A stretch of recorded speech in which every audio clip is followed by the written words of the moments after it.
कोई स्थान रोक नहीं सकता। ये दुनिया को संदेह है, इसलिए चलो चलते हैं हम लोग मगहर को। मगहर में साहब चले और पहुंचे जाकर के मगहर में, और जिसमें मगहर में गए तो वहां पर दो लीला की। एक तो वहां पर नदी सूखी पड़ी थी, बिल्कुल पास में नदी है, उसका नाम है आमी नदी, सूखी पड़ी थी। मगहर में सूखा पड़ा हुआ था, न खाने को न पीने को कुछ भी नहीं, बड़ा परेशानी था। सारे लोग वहां दौड़ करके आ गए। वहां ज्यादातर मुसलमान भाई लोग निवास करते थे। मगहर का राजा उस समय पर बिजली का नवाब हुआ करता था, उसको भी पता लगा, वो आ गया।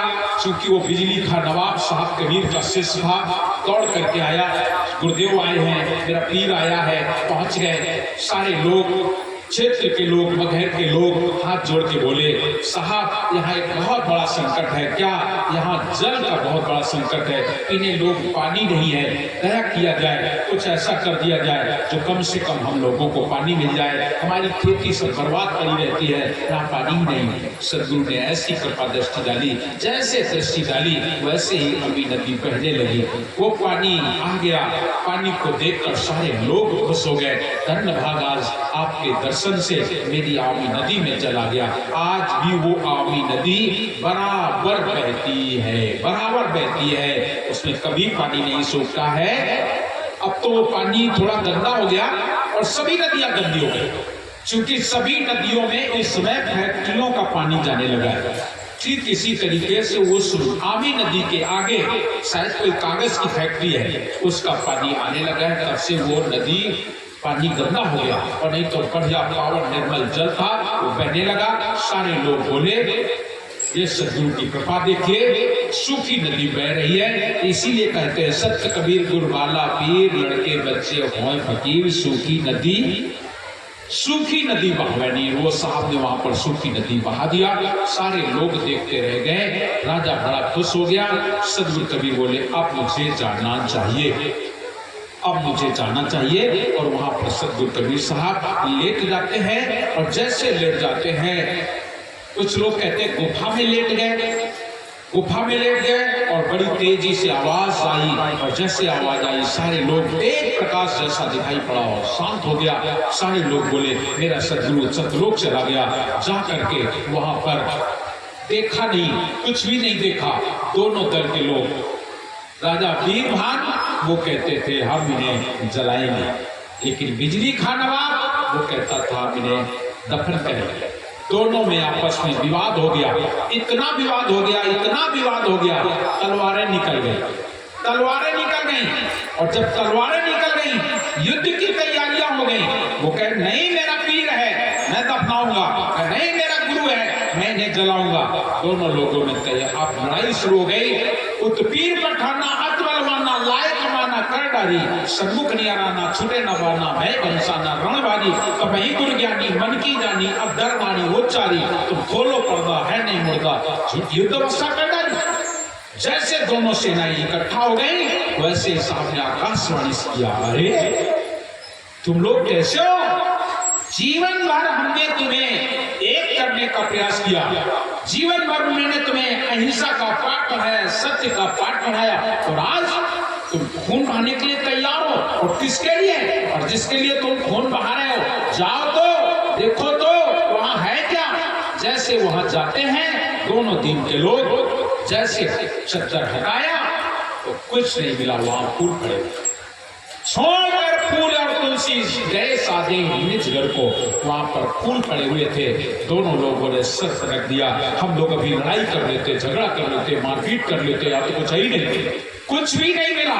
वहां फूल मिल गए, लोगों ने फूल और चादर बांट लिया, और लेकर के एक लोगों ने वहां पर, वहीं पर एक लोगों ने समाधि लगा दी, और एक लोगों ने वहीं पर मजार। दोनों आज वो स्थान सुरक्षित है, दोनों स्थान सुरक्षित है। आप कभी भी मगहर जाएं, मगहर में जाके देखिएगा, जैसे ही आप जाएंगे सामने आपको सदगुरु कबीर साहब की समाधि मिलेगी। बढ़िया सुंदर समाधि है, आप जाए वहां से, और उसके बिल्कुल जस्ट बगल में मुसलमान भाइयों ने साहब कबीर का दफनाया। वो कब्र भी आज बनी हुई है, आप वहां जाएंगे दोनों स्थान के दर्शन कर सकेंगे। पहले तो उसमें दीवार खींच दी गई थी, लेकिन बीच में ये हुआ जिस महापुरुष ने जीवन भर सबको एक किया और आज हम 2 दिन के लोग उन्हें अलग अलग किए हैं, तो बीच में एक दीवार को तोड़वा करके एक 10-12 फीट का गेट लगवा दिया गया। आज आप मंदिर से मस्जिद, मस्जिद से मंदिर, दोनों में आप जा सकते हैं, दोनों में आप जा सकते हैं। वो आज भी वो स्थान सुरक्षित है, आज भी वो स्थान सुरक्षित है। आप लोग जाया करें, जरूर भ्रमण करें। वहां पर मंदिर और मस्जिद दोनों में आप हिंदू भाई हैं, जा करके बढ़िया आरती गाएं, घंटा बजाएं, घड़ियाल बजाएं। कोई भी मुसलमान ये नहीं कहेगा कि यहाँ पर तुम घंटा घड़ियाल क्यों बजा रहे हो। मस्जिद में जाओ, बढ़िया आरती गाओ, बढ़िया से शीश झुकाओ, बंदगी करो, कुछ नहीं। दोनों जगह वहां जा करके मुसलमान भाई नमाज गुजारते हैं और हिंदू भाई जा करके शीश झुकाते हैं, आरती गाते हैं। वो स्थान सदगुरु कबीर साहब का आज भी सुरक्षित है। सदगुरु कबीर साहब वहां से मगहर तजवासा किया प्रकाशा जा गंदासा व्रत। सदगुरु कबीर वहां से जैसे ही मगहर में गए और जा करके मगहर तजवासा किया प्रकाशा, वहां से जाने के बाद वो प्रकाश मुक्का में नाम साहब के अंदर तेज भर दिया, प्रकाश भर दिया। मगहर तजवासा किया प्रकाशा जा गंदासा व्रतधारी, जहां पर धनी धनदास जी साहब ने व्रत रखा था कि हे साहब, मैं आपको अपने श्वास श्वास में पिरो लिया हूँ, श्वास श्वास में आपको जीवन में धारण किया है। ऐसे पावन पवित्र स्थान पर मुक्ता में नाम स्वरूप सदगुरु कबीर आज वहां पर विराजमान हैं। इसलिए कहा जाता मगहर तजवासा किया प्रकाशा। क्या किया? प्रकाश, प्रकाश किया।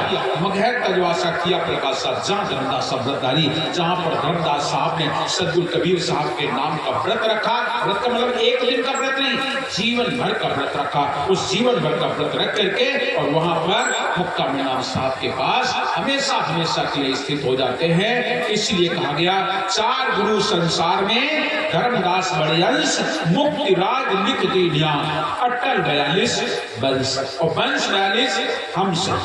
सदगुरु कबीर कह रहे हैं वंश 42 हम सही, वंश रूप हमार, या मैं तुई कर मानिए तो पड़े 84 धार। 2 नहीं मानना है, 2 नहीं मानना है, एक ही मानना है। वो मुक्का में नाम साहब को गद्दी मिली, उसी दिन से मुक्का में नाम साहब ने अपनी गद्दी संभाली। और जब गद्दी संभाली तो साहब तो संत स्वरूप है, सदगुरु कबीर स्वरूप है। उनके जीवन में ना लोभ है, ना मोह है, ना कोई अहंकार। जितना भी भक्त समुदाय था वो सारा का सारा मुक्का में नाम साहब को अपना इष्ट, अपना सदगुरु मानने लगा। और जिस समय इष्ट सदगुरु मानने लगा तो वहां पर नारायण दास जी को बुरा लगने लगा। देखिए, चूंकि संसार को क्या है, पद प्रतिष्ठा, पद प्रतिष्ठा। आदमी हमेशा अपने कर्म को नहीं देखेगा, लेकिन पद को देखेगा। हम थे छोट हुई के और ये ऊपर बैठे, हम नीचे बैठे। कर्म कैसे, इसको भी तो गौर करना चाहिए। तुमने किया क्या है? यहां पर भक्ति में ना तो नाता, ना जात और ना उम्र, 3 चीजें नहीं देखी जाती है भक्ति में। भक्ति में नाता नहीं देखा जाता है कि तुम नाते में हमारे क्या लगते हो, नाते में क्या लगते हो, इससे कोई लेना देना नहीं। गुरु होता है, वो ना बेटा होता है, ना बाप होता है, ना चाचा होता है, ना काका होता है। गुरु होता है, संत होता है, वहां नाता नहीं होता है। साहब कबीर कहते हैं नाता जान करे गुरुआई और ताको लोग बदो नहीं भाई। अगर नाता जान करके कोई गुरुआई करता है, भक्ति करता है, उसे कभी लोग नहीं मिलेगा। इसलिए नाता खत्म, नाता खत्म।